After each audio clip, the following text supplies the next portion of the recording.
복음이 복음인 이유라는 제목으로 하나님의 말씀을 증거하도록 하겠습니다. 제가 소주 맛을 처음 본 것은 1984년도 1월 1일이었습니다. 우리 교사 예배 때 이야기를 했더니 우리 빛나자매님이 물을 드시다가 사례가 들리시더라고요. 1984년도 1월 1일에 저는 처음으로 소주 맛을 봤는데, 그때 저는 싱가포르에 살고 있었습니다.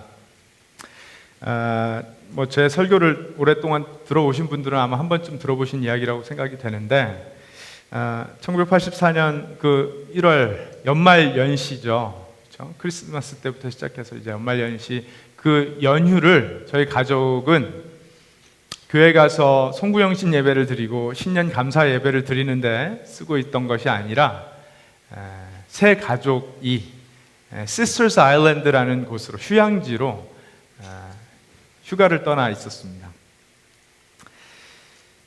그 친하게 지내던 가정 셋이서 바닷가, 그 해변가에 멋지게 텐트를 치고 밥을 해먹고 물놀이를 하고 하면서 정말 한가로운 아주 행복한 때를 지나고 있었는데, 그 84년도 1월 1일 아침 아주 이른 시간에 저를 비롯해서 5명의 아이들이 그냥 부모님들이 다 지켜보는 그 해변가에서 고무보트 타고 놀겠다고 보트를 타고 노를 젓고 놀고 있었습니다.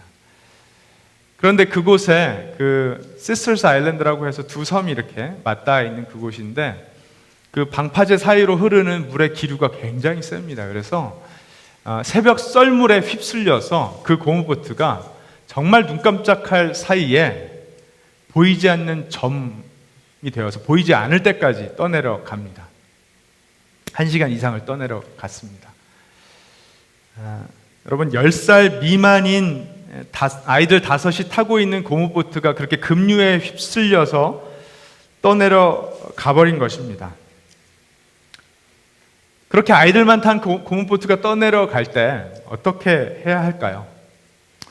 그 전날 저녁에 아이들이 공 가지고 놀고 싶다고 했으니까 공 가지고 놀아 하면서 공을 던져줘야 될까요? 아니면 아침이니까 배고프잖아 하면서 토스트와 오렌지 주스 던져줘야 될까요? 아니죠.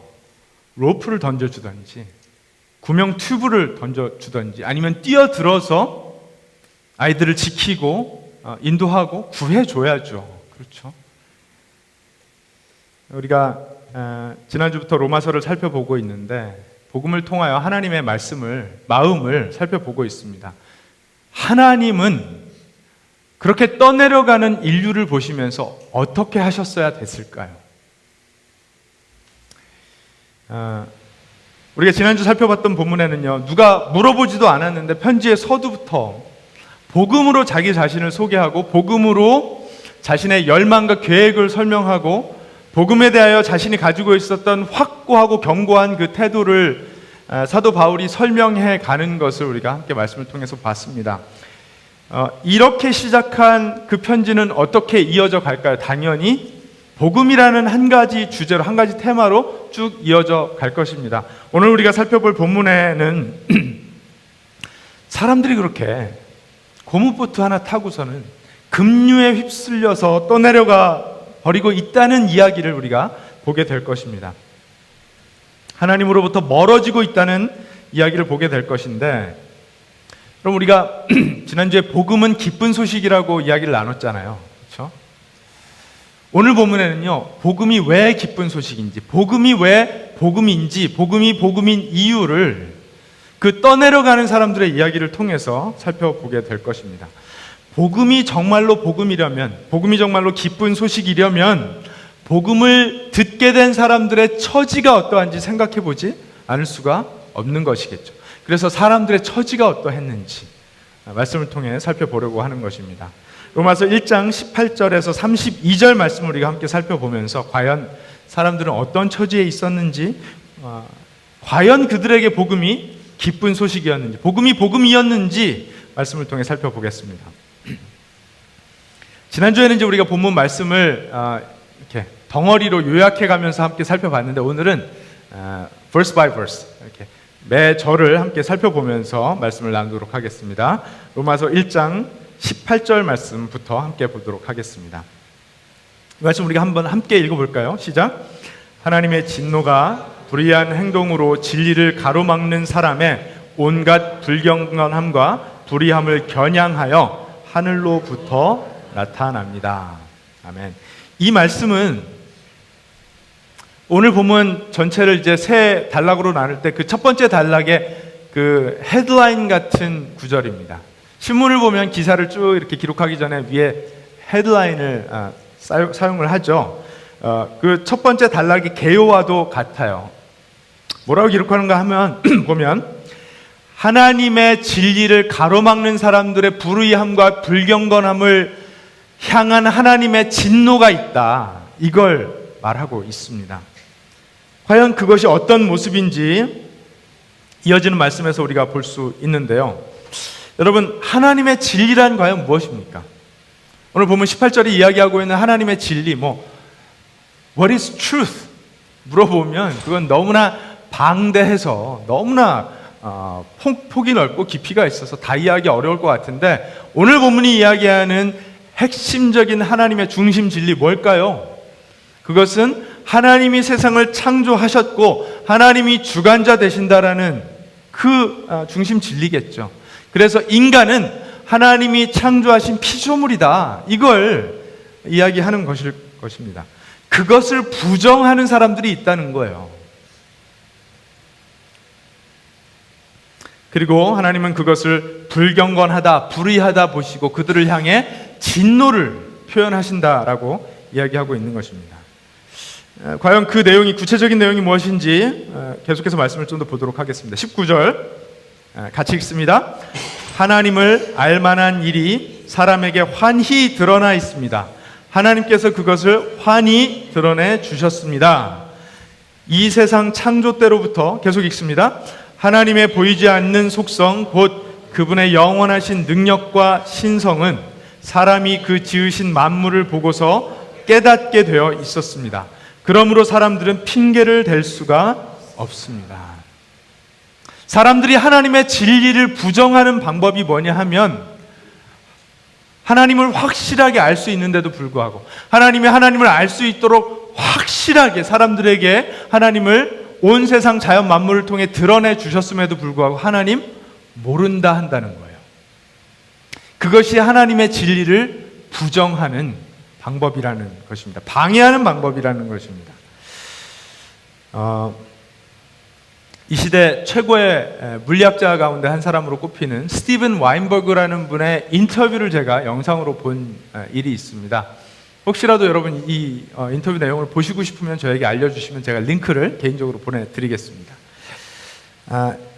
이 스티븐 와인버그는요, 이론 물리학으로 노벨상을 받은 정말 천재 중에 천재입니다.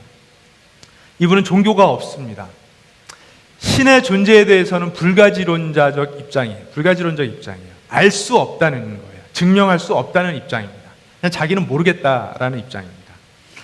그런데 이분의 인터뷰에 등장하는 개념 중에 하나가 우주의 미세 조정이라는 컨셉이에요.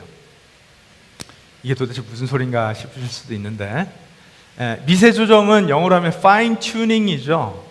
아주 세밀하게 뭔가가 맞춰져 있다는 것입니다. 우주가 매우 정밀하게 튜닝이 되어 있어서 지금 이 우주가 안정적으로 유지가 될 수가 있고, 이 태양계라는 아주 작은 시스템 안에 정말 작은 별인 지구의 인류가 존재할 수 있다는 거예요. 예를 들면 태양과 지구가 1억 5천만 킬로미터인데 그 거리가 조금만이라도 가까워지면 어떨까요? 지구에 있는 모든 물이 증발돼 버리겠죠. 그렇죠? 물이 물로 존재할 수가 없습니다. 또 조금 멀어지면 어떨까요? 물이 다 얼음이 되어서 사람이 마실 물이 없어져 버릴 것입니다.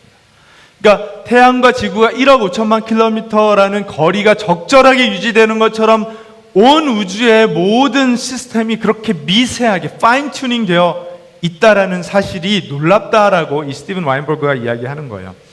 이것을, 이 미세 조정의 확률을 수치로 계산할 때 여러 가지 상수가 등장을 합니다. 이걸로 이분이 유명해졌어요. 이 우주 상수라는 개념이 등장을 하고 이러는데, 제가 이거 다 설명드리면 너무 머리가 복잡해지시겠죠. 그래서 간단하게 좀 설명을 드리면, 이 우주에 인류가 존재할 수 있도록 미세의 조정, 파인 튜닝 되어 있는 확률을 수치로 표현하면 그것이 10의 120승분의 1이라는 것입니다. 이게 얼른 와닿지가 않으시죠? 여러분, 지구에 있는 모래알의, 모든 모래알의 개수가 몇 개나 될까요? 생각 안 해보잖아요, 이런 거. 그렇죠? 학자들이 추산하기로는 뭐 10의 20승계 정도 있을 것이다. 또는 뭐 10의 한 24승계 정도 있을 것이다. 네, 보시면. 공이, 제로가 저렇게 많이 들어갑니다. 그 모래알 중에 하나를 우리가 픽업해서요, 거기다가 내 이름을 새기는 거예요. 아주 세밀하게. 그 모래를 해변가에 다시 던져버립니다. 그리고 그 모래를 찾으려고 하는 거예요. 어디다 던졌는지도 모르는데. 그걸 확률로 계산을 해보면 10의 20승분의 1이라는 확률이 나오는 것이죠. 여러분, 이게 수치로 뭐 10의 20승분의 1이라고 우리가 이야기하지만 가능한 일인가요? 현실적으로는 이게 불가능한 일이나 마찬가지잖아요. 그런데 이 우주가 이렇게 안정적인 시스템을 유지하고 인간이 그래서 살 수 있는 환경적인 조건이 만들어질 확률이, 이건 전 세계에서 가장 똑똑하다라는 물리학자들이 계산해낸 수치예요. 10의 120승분의 1인데 이것은 바닷가에서 내 이름이 새겨진 그 모래알을 내가 찾을 확률의 10의 100승이라는 거예요. 100분의 1이 아니고요. 그냥 100분의 1이 같죠. 100분의 1이 아니라 10의 100승분의 1의 확률이라는 거예요. 모래를 주술 확률보다 그 정도로 작다는 것입니다. 이거 수치로 뭐 보시면 아시겠지만 제로가 저렇게 많이 이제 기록되어 있는데 그냥 확률적으로는 없는 거예요. 제로예요, 제로. 수치로 굳이 표현을 하면 저렇다라는 것입니다. 이건 크리스찬들의 이야기가 아니라 노벨상을 받은 이론 물리학자의 이야기입니다. 사진을 보시면 이제 오른쪽에 보시는 분이 스티븐 와인버그인데, 이분이 이제 인터뷰를 하면서 이 왼쪽에 있는 분 이야기를 하더라고요. 로마 시대의 철학자이자 의사였던 클라우디오 갈레노스, 영어로 하면 이제 게일런이라고 하는데, 이분의 이야기를 하더라고요. 이 갈레노스도 태양이 있다라는 사실, 태양이 지구와 어떤 거리를 유지하고 있다라는 사실을 말하면서 이것은 인간이 존재하기 때문이다, 이렇게 이야기를 했다고 해요. 이 갈레노스도 불가지론자였습니다. 신이 있다라는 것에 굳이 동의하지 않았어요. 그런데 2세기, 이 갈레노스가 129년생이라고 하는데 서기, 2세기에 살았던 학자와 지금도 살아있는 이 물리학자 사이에 1900년이라는 시간이 존재하는데도 이분들이 똑같이 불가지론적인 입장을 고수하면서 우주에 대해 내린 결론은 뭐냐 하면요, 이렇게 우주가 파인 튜닝 되어 있는 것은 두 가지 결론밖에 없다는 거예요. 첫 번째, 아주 선하고 아주 지적인 very intelligent, benevolent being이 그 뒤에 배후에 있던지, 아니면 우리가 살고 있는 이 우주와 같은 우주가 아주 많던지, 그런 결론밖에 내릴 수 없다라고 이야기합니다. 그래서 학자들이 들고 오는 이론이 뭐냐면요, 우리는 지금 아주 우주의 끝이 어딘지도 모르잖아요. 이런 우주가 10의 500승계가 있다는 거예요. 그 중에 우리 우주 같은 우주 하나 나올 확률은 충분히 있다는 것입니다. 아니면 아주 지적이고 아주 선한 신이 존재할 수밖에 없다는 건데, 학자들이, 물리학자들이 그 결론은 너무 싫어하는 거예요. 그래서 들고 나오는 이론들이 우주가 한 10의 500승계 정도 있다. 그 중에 우리 같은 우주 하나쯤은 있을 수 있다. 이렇게 이야기하는 것입니다. 오늘 본문 19절, 20절 말씀을 다시 한번 읽어보죠. 하나님을 알만한 일이 사람에게 환히 드러나 있습니다. 2세기 사람도 알고 있고요, 지금 이 시대 사람도 알고 있다는 거예요. 하나님께서 그것을 환히 드러내 주셨습니다. 이 세상 창조 때로부터 하나님의 보이지 않는 속성, 곧 그분의 영원하신 능력과 신성은 사람이 그 지으신 만물을 보고서 깨닫게 되어 있었습니다. 우주를 보면 알 수 있다는 거예요. 또는 우리 주변에 있는 자연 만물을 보면서 알 수 있다는 거예요. 알 수 있는데 모른다고 고집을 부린다는 것입니다. 그러므로 사람들은 핑계댈 수가 없습니다. 바울은 이야기합니다. 말씀 이어갑니다. 21절, 22절 함께 읽겠습니다. 시작. 사람들은 하나님을 알면서도 하나님을 하나님으로 영화롭게 해드리거나 감사를 드리기는커녕 오히려 생각이 허망해져서 그들의 지각 없는 마음이 어두워졌습니다. 사람들은 스스로 지혜가 있다고 주장하지만 실상은 어리석은 사람이 되었습니다.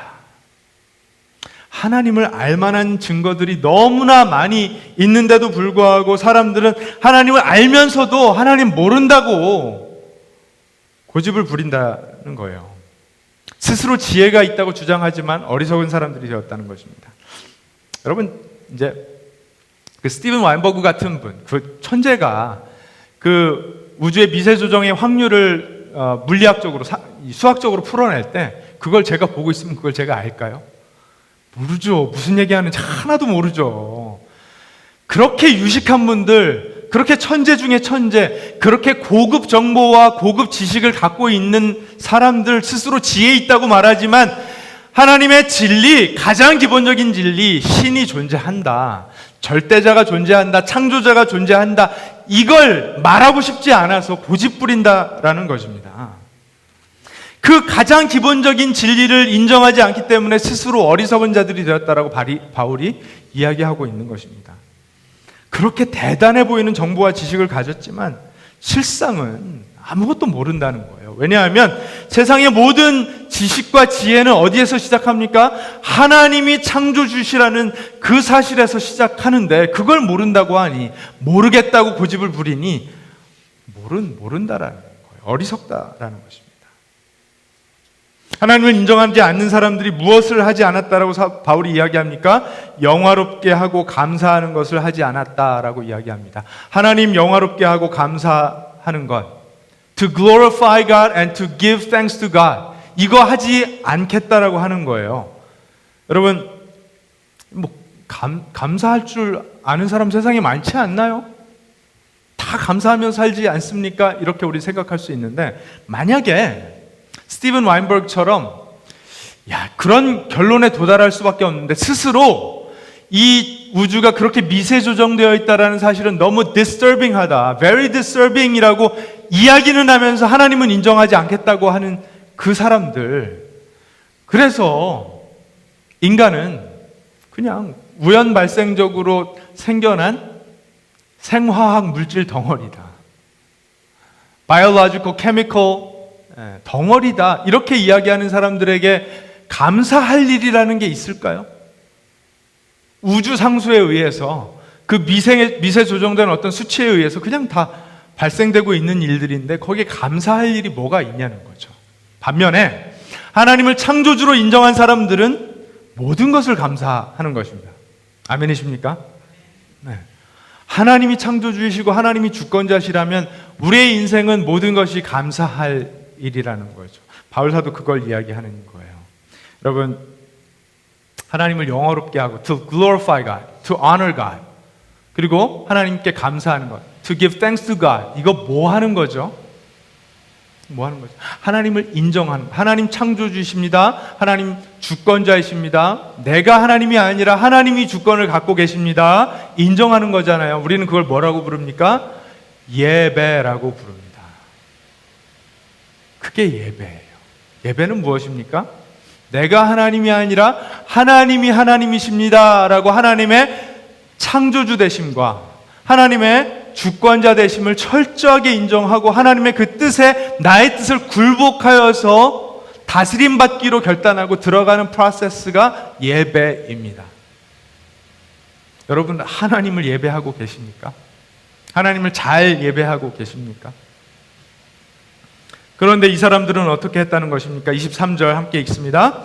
그들은 썩지 않는 하나님의 영광을 썩어 없어질 사람이나 새나 네 발 짐승이나 기어다니는 동물의 형상으로 바꾸어 놓았습니다. 엉뚱한 거 예배드리더라는 것입니다. 엉뚱한 거. 우리가 지난 1월 한 달간, 그리고 바로 지난주까지 우리가 창세기 1장부터 4장 말씀을 보고 있잖아요. 여러분, 비밀 하나 말씀드리면, 제가 큐티 본문을 정하고 설교 본문을 정할 때 이런 것들을 미처 염두에 두지 못했습니다. 죄송합니다. 그런데 바울 사도가 지금 로마서 1장부터 4장을 쭉 그 논지를 이어갈 때, 논리적으로 전개해 나갈 때 가장 염두에 두고 있었던 말씀이 어디냐 하면 창세기 1장부터 4장이에요. 우리에게 이런 은혜가 있습니다. 안 느껴지시는 것 같아요. 우리가 큐티하는 본문과 지금 다루고 있는 이 로마서 본문과 그렇게 밀접하게 연결되어 있어요. 뭘 깨달았죠? 인류 최초의 살인자였던 가인이 아벨을 왜 죽였습니까? 예배가 무너져서 죽였다는 거죠. 그리고 우리가 바로 얼마 전에 보았던 본문에 그 가인의 후손인 라멕이 젊은 남자를 죽이고서도 뻔뻔스럽게 자기 자신을 찬양하고 높이면서 지나치게 자기 자신에게 관대한 모습을 보였죠. 아내들 보고 자기를 찬양하라고 막 이야기했습니다. 왜 그랬다라고 제가 가이드로 보내드렸습니까? 그의 예배가 무너져서. 하나님을 예배하지 않고 예배하는 척은 했지만 사실은 자기 자신을, 또는 자기가 컨트롤할 수 있는 범주에 있는 세상 만물을 예배하는 사람들이 보였던 태도가 그런 거라는 거예요. 하나님이 아닌 그런 삶을 살기 시작하더라는 것입니다. 왜 썩어 없어질 사람이나 새나 네발 짐승이나 기어다니는 동물의 형상, 그 밖에도 하나님이 아닌 것을 왜 하나님 만듭니까? 하나님이 아닌 것을 왜 신이라고 숭상하면서 예배합니까? 하나님 컨트롤 밑으로 들어가고 싶지가 않은 거예요. 너무너무 싫은 거예요. 하나님이 계시다라는 것은 알겠는데 그 고급 정보와 고급 지식을 다 동원해서 수학적으로 물리학적으로 풀어보니까 이 온 우주의 배후에 그 선하고 지혜로운 신이 있다라는 것은 알겠는데 그 권세를 인정하기는 너무 싫은 거예요. 여러분, 예배는요 결국 하나님의 주권을 인정하는 행위입니다. 나의 주권을 꺾고 하나님의 주권 밑으로 들어가는 것이 예배입니다. 우리 인간은요 늘 무언가 예배합니다. 그런데 예배가 무너지는 것은요 가장 큰 것이, 가장 중요한 것이 무너지는 것이죠. 하나님을 하나님으로 영화롭게 해드리고 하나님께 감사드리는 것이 예배인데, 하나님을 영화롭게 해드리지 않고 하나님 외에 다른 것 또는 나를 영화롭게 하는 실수를 우리 그리스도인들도 때로는 범합니다.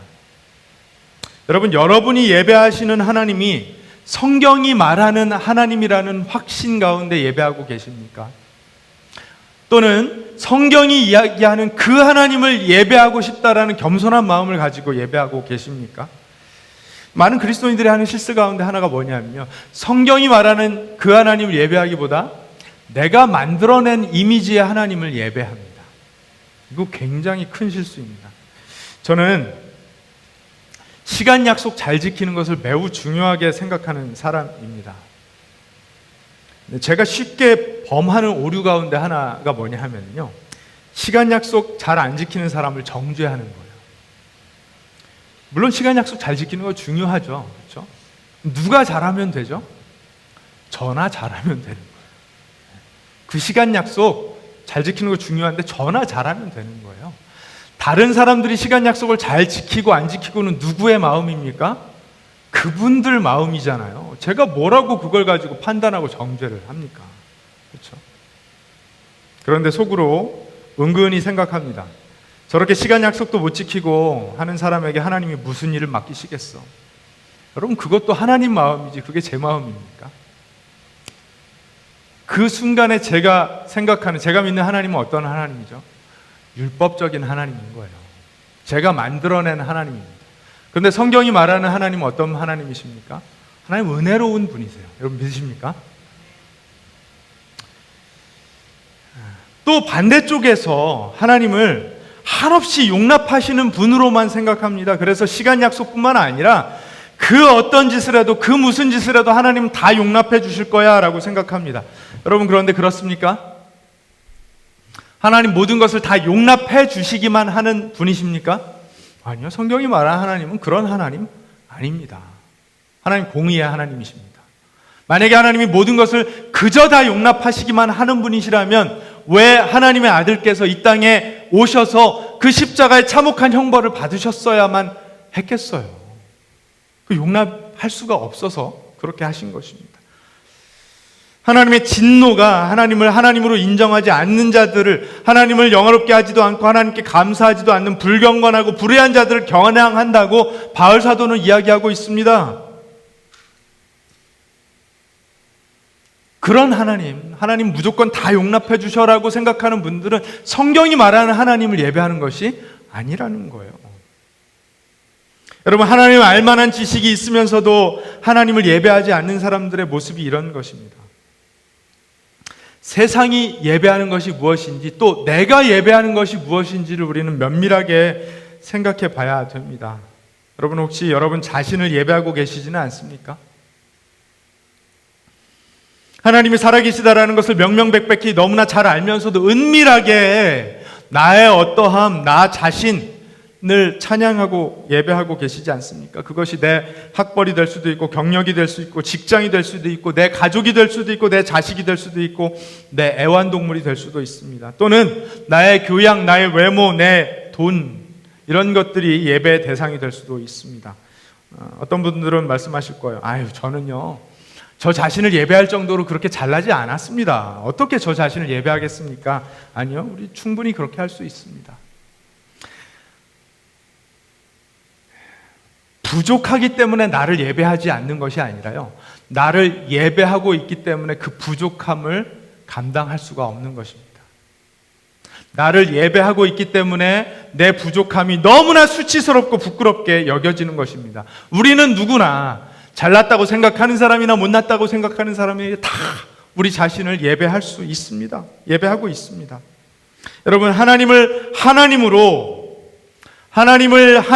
영어롭게 하시고 하나님께 감사하시기 바랍니다. 그것이 하나님께서 원하시는 예배입니다. 믿으시죠? 하나님이 하나님이신 것을 철저하게 인정하시고, 나는 하나님이 아니니까 하나님께서 가지고 계신 주권을 인정하시는 예배를 올려드리시기를 바랍니다. 바울은 계속해서 말합니다. 그렇게 하나님을 알되 하나님을 인정하지 않는 사람들, 그들을 겨냥하는 하나님의 진노가 어떤 결과를 가져왔는지 이야기합니다. 이것이 오늘 본문의 이제 두 번째 단락입니다. 24절부터 함께 읽도록 하겠습니다. 24절. 그러므로 하나님께서는 사람들이 마음의 욕정대로 하도록 더러움에 그들을 내버려 두시니 서로의 몸을 욕되게 하였습니다. 계속 읽습니다. 사람들은 하나님의 진리를 거짓으로 바꾸고 창조주 대신에 피조물을 숭배하고 섬겼습니다. 하나님은 영원히 찬송을 받으실 분이십니다. 아멘.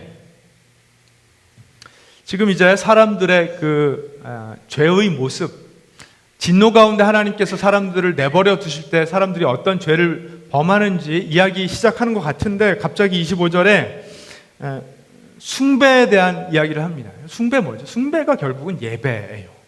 내 삶에 가장 소중하게 생각하는 것을 향하여 내가 하는 찬양, 경배, 이게 예배잖아요. 그렇죠? 하나님의 진리를 거짓으로 바꾸고 하나님 없다 말하면서 창조주 대신에 헛된 것을 예배하기 시작했다라는 거예요. 바울이 갑자기 감당하지 못하고 편지를 쓰다 말고 하나님은 영원히 찬송받으실 분이십니다. 아멘. 하나님을 향한 자신의 고백을 이제 찬양과 예배의 형태로 기록을 한 것 같아요. 그러면서 계속해서 말씀을 이어갑니다. 26절 함께 읽습니다. 이런 까닭에 하나님께서는 사람들을 부끄러운 정욕에 내버려 두셨습니다. 여자들은 남자와의 바른 관계를 바르지 못한 관계로 바꾸고, 또한 남자들도 이와 같이 여자와의 바른 관계를 버리고 서로 욕정에 불탔으며 남자가 남자와 더불어 부끄러운 짓을 하게 되었습니다. 그래서 그들은 그 잘못에 마땅한 대가를 스스로 받았습니다. 아멘.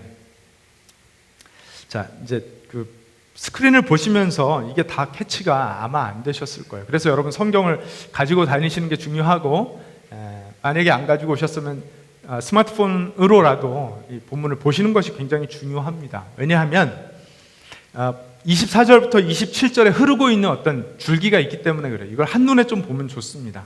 사실 25절에 갑자기 하나님을 예배해야 된다라는 이야기를 하는 것 것을 제외하고는요, 24절, 26절, 27절이 아주 유사하고 비슷한 것을 3번 반복해서 말하는 것 같습니다. 실제로 보셔서 알겠지만 욕정, 정욕, 욕정 이런 단어들이 3번이 반복이 됩니다.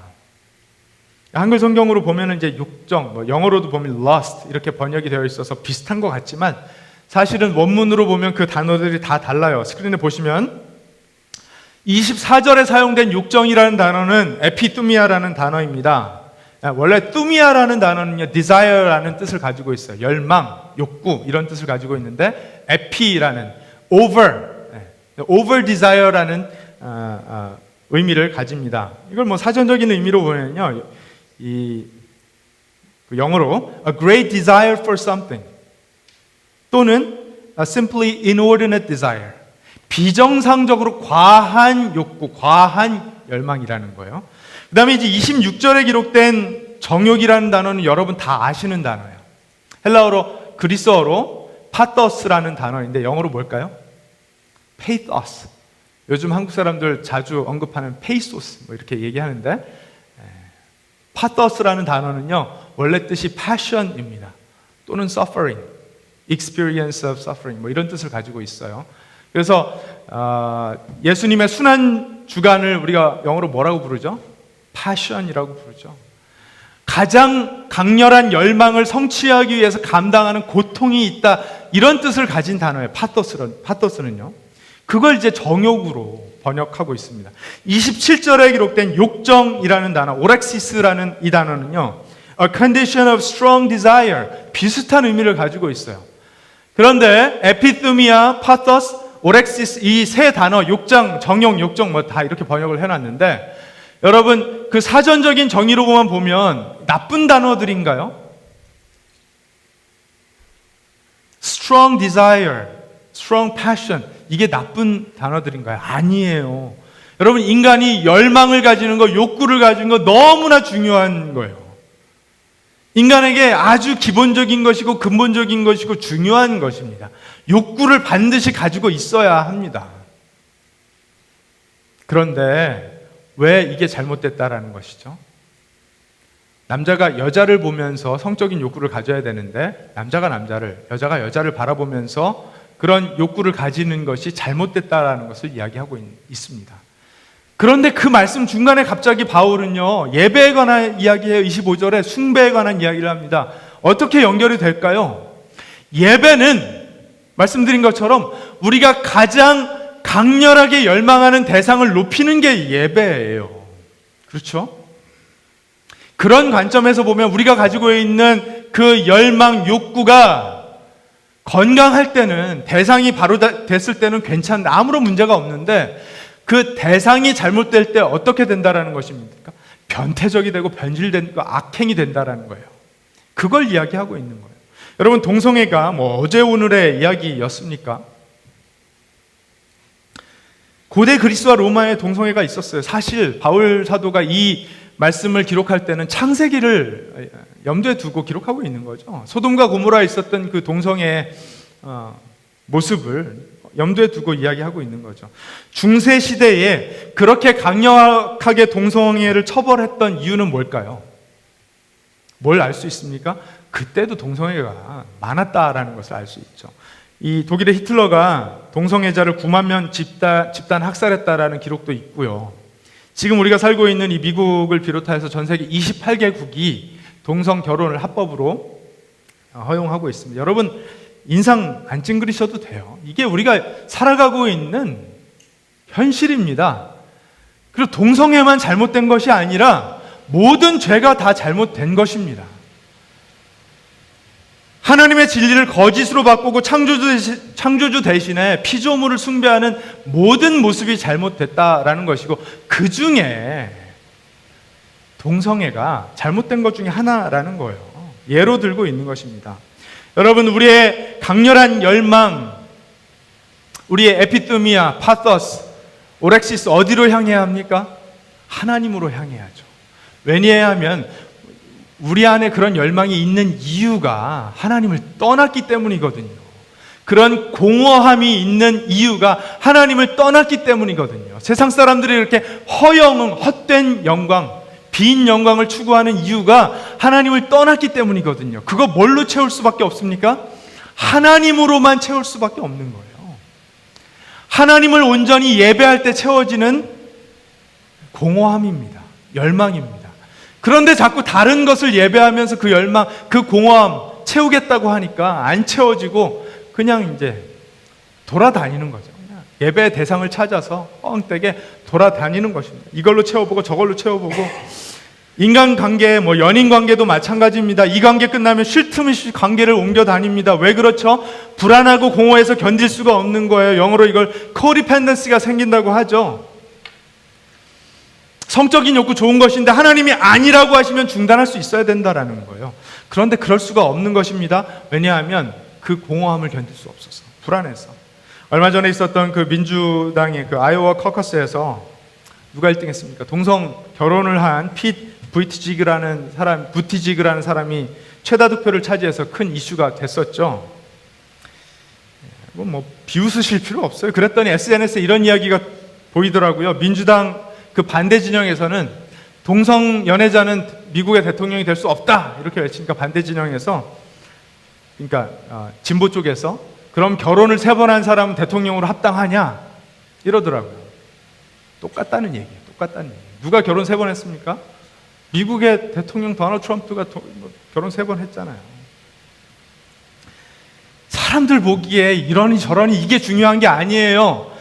그들이 생각하는 그 하나님, 자신들의 입장을 대변하는 그 하나님은 성경이 이야기하는 하나님이 아닙니다. 올바른 대상을 예배하는 것이 아닙니다. 하나님 보시기에 어떤가가 중요한 것입니다. 여러분 믿으십니까? 하나님 보시기에 어떤가가 중요한 거예요.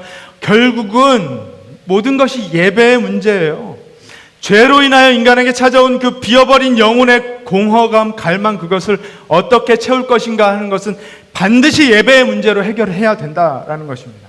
세상의 모든 것이 다 서브스턴스가 될 수가 있어요. 건강한 남녀의 사랑도 얼마든지 그럴 수 있습니다. 얼마든지 서로를 서브스턴스로 변질시킬 수가 있습니다. 하나님을 향한 열망 때문에 찾아오는 공허감은 오직 하나님 한 분만 채워주실 수 있습니다.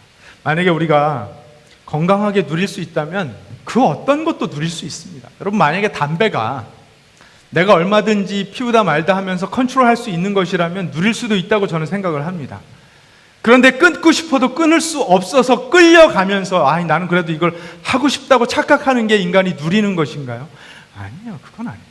내가 하고 싶은 것을 하는 것과 끊을 수 없어서 중독되어서 질질 끌려가면서 하는 것과는 천지 차이가 있어요. 하나님은 세상 만물을 누리라고 주셨는데 우리는 중독이 되어서 그걸 예배하고 있는 것입니다. 예배가 무너진 거예요. 예배가 잘못된 것입니다. 하나님을 예배해야 되는데 예배에서는 안 되는 피조물들을 예배의 대상으로 바꾸어서 예배하고 있는 것입니다. 바울은 계속해서 말합니다. 28절 같이 읽습니다. 사람들이 하나님을 인정하기를 싫어하므로 하나님께서는 사람들을 타락한 마음 자리에 내버려 두셔서 해서는 안 될 일을 하도록 놓아두셨습니다. 사람들은 온갖 불의와 악행과 탐욕과 악의로 가득 차 있으며 시기와 살의와 분쟁과 사기와 적의로 가득 차 있으며 수근거리는 자요, 중상하는 자요, 하나님을 미워하는 자요, 불손한 자요, 오만한 자요, 자랑하는 자요, 악을 꾸미는 모략꾼이요, 부모를 거역하는 자요, 우매한 자요, 신의가 없는 자요, 무정한 자요, 무자비한 자입니다. 하나님을 예배하지 않고 잘못된 것을 예배하는 사람들이 살아가는 속성, 그들이 보이는 삶의 속성 17가지를 바울 사도가 이야기합니다. 29절 전반부에 기록된 불의와 악행과 탐욕과 악의 한 묶음으로 묶을 수 있습니다. 무엇과 관련된 속성 또는 열매들일까요? 욕심과 관련된 속성들입니다. 29절 후반부에 시기와 살의와 분쟁과 사기와 적의도 묶을 수 있습니다. 어떻게 묶을 수 있을까요? 미움과 관련된 속성들입니다. 30절 중상하는 자, 하나님을 미워하는 자, 불손한 자, 오만한 자, 자랑하는 자, 악을 꾸미는 모략꾼, 부모를 거역하는 자 모두 교만과 연결된 한 묶음입니다. 31절 우매한 자, 신의가 없는 자, 무정한 자, 무자비한 자는 모두 거짓과 연관된 한 묶음의 열매들입니다. 욕심, 미움, 교만, 거짓. 이것이 하나님이 아닌 예배 대상을 잘못 찾은 사람들이 삶 속에서 보이는 속성 또는 열매라는 것입니다. 하나님 인정하고 싶어 하지 않는 사람들이 이렇게 살고 있다는 것입니다. 여러분, 안타깝죠. 그렇죠? 너무나 안타깝습니다. 그런데 혹시 우리 안에도 그런 모습이 있습니까? 우리는 하나님을 예배하는 사람들이고 하나님 찬양한다고 하는데 혹시 우리 안에도 이런 모습이 있습니까? 생각해 봐야 됩니다. 32절 바울이 계속해서 말합니다. 그들은 이와 같은 일을 하는 자들은 죽어야 마땅하다는 하나님의 공정한 법도를 알면서도 자기들만 이런 일을 하는 것이 아니라 이런 일을 저지르는 사람을 두둔하기까지 합니다. 다 안다는 거예요. 하나님을 인정하지 않고 하나님 예배하는 것이 얼마나 잘못된 것인 것을 사람들은 사실은 다 알고 있다는 것입니다. 절대자가 존재한다라는 거, 창조주가 있다라는 거, 세상에서 가장 명석한 천재 학자들도 다 알고 있다는 거예요. 그런데 그 하나님의 주권 밑으로 들어가기가 싫어서 인정하지 않는다는 것입니다. 하나님 예배하지 않는다는 것입니다. 자기들만 그렇게 하는 것이 아니라 다른 사람들까지 부추긴다는 것입니다. 여러분, 제가 저희 아들들 키우기 시작하기 전까지 평생 강아지들을 키웠습니다. 강아지들을 되게 좋아하는데, 근데 마지막으로 키우던 이 강아지들이 제가 집 밖에 나갔다만 들어오면 집을 뭐 엉망으로 만들어 놓는 거예요. 그래서 뭐 혼도 내보고 했는데 한날은 너무 궁금하더라고요. 도대체 무슨 일이 일어나는 것인가. 왜냐하면 카운터탑 위에 있는 식기들이 막 바닥에 떨어져 있고 밥통이 떨어지고 이런 일들이 있었거든요. 궁금해서 냉장고 위에다가 캠코더를 이제 셋업해 놓고 눌러놓고 나가는 척 했습니다. 실제로 밖에 나가서 문을 꽝 닫긴 했지만 이제 급습하려고 그렇게 했던 것이죠. 그래서 5분쯤 있다가 문을 확 열고 들어갔어요. 그랬더니 저희 강아지들이 아니나 다를까 카운터탑 위에 점프를 해서 올라가 있더라고요. 근데 저를 보자마자 순간적으로 경직이 돼서 얼음이 된 거예요. 여러분, 강아지들 그 표정 아시죠? guilty face. 네. 주인한테 혼날까 봐 얼어붙어서 아무것도 못하고 있는 거예요. 그래서 제가 캠코더를 한번 틀어봤습니다. 도대체 무슨 일이 벌어졌나. 문소리가 나자마자, 정말 문소리가 나자마자 한 놈이 카운터탑 위로 점프해서 올라가더라고요. 그러더니 아래에 있는 놈을 보고 짖어요. 얼른 올라오라고. 그래서 올라옵니다. 카운터탑을 왔다 갔다 하면서 뭐 반찬 그릇, 식기, 밥통, 국 냄비 이걸 막 다 냄새를 맡으면서 뭘 먹을까 엉망을 만들고 있었던 것입니다. 여러분, 강아지도 압니다. 잘못한 거, 주인이 싫어하는 거 압니다. 잘 압니다. 하물며 사람이 모를까요? 사람들 다 알아요. 아는데 하나님 예배하고 싶지 않은 거예요. 하나님 주권을 인정할 수가 없는 거예요. 고집스럽게 안 되는 줄 알면서 그렇게 하는 것뿐만 아니라 자신의 정당함을 말하고 싶어서 다른 사람들까지 그렇게 하라고 부추기는 것입니다. 바울 사도가 그거 이야기하고 있는 거예요. 여러분, 오늘 말씀을 종합해 보면 하나님을 충분히 알 수 있고 또 아는데 하나님을 하나님으로 예배하지 않는 사람들, 하나님의 진노로 인해서 하나님이 아닌 다른 것을 예배하게 된 사람들, 채워지지 않는 비정상적인 욕구를 잘못된 대상을 통해서 채우기를 원하는 사람들, 하나님을 인정하지 않고 해서는 안 될 일들을 하면서 안 되는 줄 알면서도 하고 또 자신의 정당함을 말하기 위해서 다른 사람들까지 부추기는 그런 모습이 세상에 가득 차 있다는 것입니다. 여러분, 그 사람들이 탄 고무보트가 어떻게 되고 있는 것입니까? 아주 급한 물살을 타고, 물살을 탄 게 아니죠. 휩쓸려서 떠내려가고 있다는 것입니다. 너무나 강력한 그 세상의 죄의 물살에 휩쓸려서 떠내려가고 있다는 것입니다. 바울 사도가 이런 말씀을 편지 아직도 서두에 기록하고 있는 이유는 뭘까요? 복음이 왜 복음인가? 복음이 왜 기쁜 소식인가를 말하고 싶은 거예요. 사람들의 처지가 이렇다라는 것을 말하고 싶은 것입니다. 제가 탔던 그 고무보트 10살도 안 된 아이들 5명이 타고서 순식간에 시야에서 사라져간 그 고무보트를 보면서 어젯밤에 책 안 읽었으니까 지금이라도 책 읽으라고 책 던져주는 그런 부모 있을까요? 옷 아직 안 갈아입었으니까 옷 갈아입으라고 옷 던져주는 부모가 있을까요? 그 곰보트가 시스터스 아일랜드를 막 벗어나려고 할 때 그 방파제가 있는데 그 방파제 앞을 지날 때 물살이 정말 셌습니다. 제가 아직도 생생하게 기억을 합니다. 그때 그 방파제에서 낚시를 하고 계시던 아버님 한 분이 자기 딸이 보트를 타고 떠내려가는 것을 보고 그 소용돌이 치고 있는 물속으로 뛰어들어서 헤엄을 쳐서 고무보트를 따라 잡으셨습니다. 그래서 고무보트를 잡으셨어요. 그리고 보트와 함께 아이들과 함께 1시간 이상을 떠내려갔습니다. 만약에 그 아버님이 뛰어들지 않았다면, 그래서 10살도 안 된 아이들 5명만 그 고무보트에 1시간 이상 망망대해로 떠나려갔다면 어떻게 됐을까요? 일어서고 아우성치고 난리를 치다가 물속에 빠졌겠죠. 살아날 확률은 없었을 것입니다. 그런데 그 아버님이 뛰어드셔서 아이들을 진정시켜 주시고 일어서지 말라고 우는 아이들 달래주시고 1시간이 좀 지나서 해양경찰이 와서 구명 튜브를 던져주고 구조해서 무사히 돌아올 수가 있었습니다. 해변으로 돌아와서 아이들도 통곡을 하고 있었고 부모님들은 뭐 말할 것도 없죠. 너무나 크게 놀라서 통곡을 하고 계시던 그 부모님 품에 아이들이 다 안겨 있는데 그 중에 아버님 한 분이 이 놀란 가슴 진정시켜야 된다고 소주를 한 잔씩 주시더라고요. 혈액순환 돼야 된다. 그게 올바른 처방인지는 모르겠지만 제가 그때 소주를 처음 맛봤습니다. 그러면서 이런 말을 하시더라고요. 1984년도 1월 1일에 너희들은 다 다시 태어난 거다. 죽었다가 살아난 거다. 이런 이야기를 하시더라고요. 여러분, 그래서 제가 1984년생입니다. 네. 사랑하는 여러분, 하나님을 하나님으로 인정해주지 않는 사람들을 바라보시면서 하나님 아버지는 어떤 마음이실까요? 하나님을 알 수 있는데도 불구하고 인정하지 않는 사람들이 탄 그 고무보트가 그렇게 빠른 급류를 타고 떠내려가고 있는 그 모습을 보시면서 하나님 아버지 어떤 마음이실까요?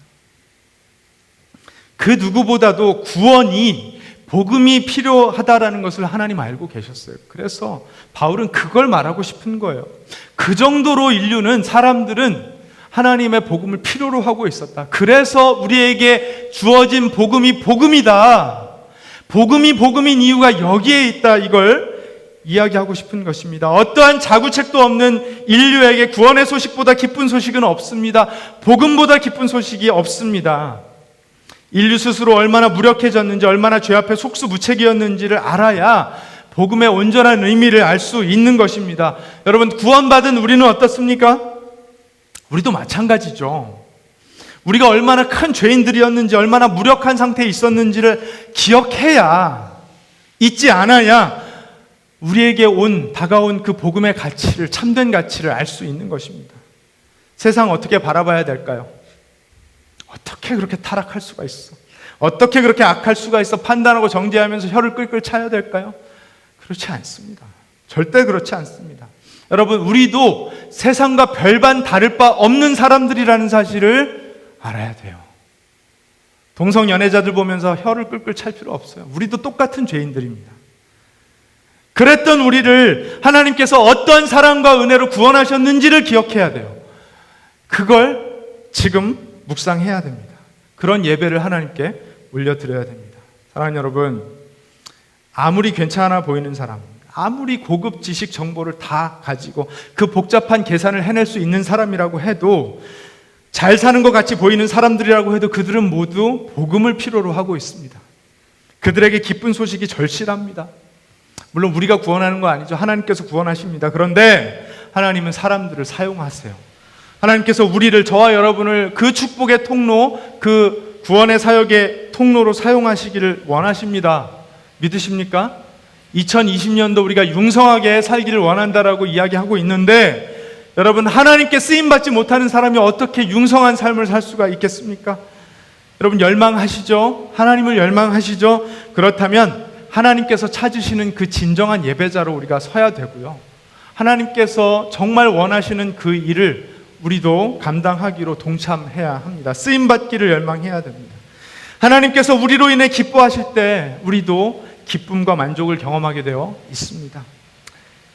단 한 사람에게라도 그 복음, 그 기쁜 소식인 복음을 증거하시는 그런 한 해가 되시기를 예수 그리스도의 이름으로 축원합니다. 기도하겠습니다.